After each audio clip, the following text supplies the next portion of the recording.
Unlock की प्रक्रिया शुरू होने के साथ एक बार फिर से पुलिस के सामने चुनौती खड़ी हो गई है, क्योंकि अनलॉक के साथ ही लोगों की भीड़ जमा होने लगती है। आईजी हरिनारायण चौरे मिश्र के मार्गदर्शन में इंदौर पुलिस भी नियमों का पालन करा रही है। इंदौर के आसपास के ग्रामीण इलाकों में लोगों को जागरूक किया जा रहा है ताकि कोरोना के केस फिर से न बढ़ जाएं। और इसी को लेकर आईजी हरिनारायण चौरे मिश्र से खास बातचीत की हमारे संवाददाता भारत पाटिल ने। संक्रमण से आंकड़े जरूर कम हुए हैं, लेकिन चेतावनियां अभी भी जारी हैं।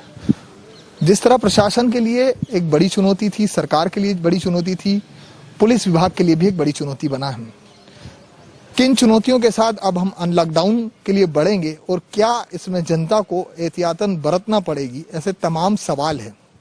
हमारे साथ संभाग के आईजी हरिनारायण चौरे मिश्र जी मौजूद हैं। सर, कैसे देखते हैं एक बड़ी चुनौती के रूप में लिया? कहीं एक चूक के बाद हम इस दूसरे संक्रमण से काफी भयावह स्थिति से गुजरे हैं, लेकिन एक समावेश रहा पुलिस के साथ, जनता का, स्वास्थ्य विभाग का, प्रशासन का और सरकार का भी, जनता का भी सपोर्ट मिला। लेकिन आगे किस तरह की बड़ी चुनौतियां? अभी जो वर्तमान स्थिति बनी है, ये मुख्य तौर पर सभी विभागों के उचित समन्वय और अनवरत श्रम का परिणाम है। साथ ही साथ जनता का इसमें अभूतपूर्व योगदान मिला है, अभूतपूर्व सहयोग मिला है। इस पूरी कड़ी में बाकी विभागों के साथ साथ राजस्व विभाग, नगर पालिका, बाकी जो हमारा मेडिकल, पैरा मेडिकल जो है, उसके साथ साथ अगर हम संभाग की बात करें तो यहाँ लगभग 10,000 जवानों ने भी लगातार श्रम किया है। उन्होंने इसकी परवाह न करते हुए, तमाम चुनौतियों की परवाह न करते हुए काफी मजबूती से उन चुनौतियों का सामना किया है। अगर हम बात करें तो इसमें लगभग हमारे टोटल अगर इस पूरे 900 के आसपास 900 जवान हमारे संक्रमित भी हुए और लगभग 8 साथियों को हम लोगों ने खोया भी। लेकिन इसके बावजूद जवानों के हौसले कम नहीं है, उतनी ही चुस्ती, साथ ही साथ सजगता बढ़ी है। लोगों के बीच में जागरूकता फैलाने के लिए लगातार काम किया गया है। अगर हम इस दौरान पुलिस की भूमिका को देखें तो आप देखेंगे कि किस तरीके से लाउड हेलर के माध्यम से जगह जगह भीड़ को समझाए, इसके माध्यम से कई जगह जो दंडात्मक कार्रवाई यानी कि ओपन जेल वगैरह जो खुले थे उनमें ले जाने को लेकर के हर तरीके से समझा करके या फिर कार्रवाई करके उद्देश्य ये रहा कि लोगों में इसको लेकर जागरूकता हो। मुख्यतः उन लोगों के विरुद्ध कार्रवाई की गई जो कि बार बार चेतावनियों के बावजूद इन चीजों का बार बार उल्लंघन कर रहे थे। मुख्य तौर पर कई युवा ऐसे थे जो इन चेतावनियों को गंभीरता से नहीं ले रहे थे। लेकिन सामान्य तौर पर अगर हम देखेंगे तो पुलिस ने बड़े धैर्य से और संयम से इस पूरे दौर में काम किया है, क्योंकि इतने लंबे समय में लगातार अभी पिछले 2-3 महीने का जो चुनौती का दौर रहा, वो अत्यंत ही हम सबके जिंदगी के साथ सबसे चुनौतीपूर्ण दौर रहा होगा, जिसमें हर व्यक्ति का कोई ना कोई परिजन भी, हम सिर्फ पुलिस विभाग की बात नहीं कर रहे हैं, कोई व्यक्ति एक सामाजिक अगर परिवेश में देखें तो उसका कोई ना कोई परिजन इस समस्या से जूझा और उन सारी चुनौतियों के बावजूद उसको एक अपनी जिम्मेदारी, जो प्रशासनिक जिम्मेदारी है, अपनी जो एक वैधानिक जिम्मेदारी है, उसको हमारे सभी लोगों ने किया। न सिर्फ पुलिस बल्कि देखें तो सभी विभागों ने, जो हमारे मेडिकल के जो साथी हैं, हमारे जो प्रशासनिक अधिकारी हैं, सभी लोगों ने इसमें काफी मजबूती के साथ प्रतिबद्धता से काम किया है।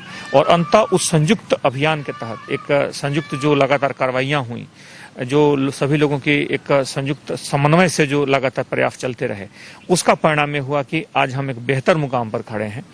हालांकि इस मुकाम पर आकर के जरूरी नहीं है कि हम बहुत ज्यादा खुश हो जाएं और उस खुश में उन तमाम चुनौतियों का वो जो तमाम एहतियात हैं उसके पालन में कहीं कमी कर दें। अगर होंगे तो स्थितियों को पलटने में देर नहीं लगेगी।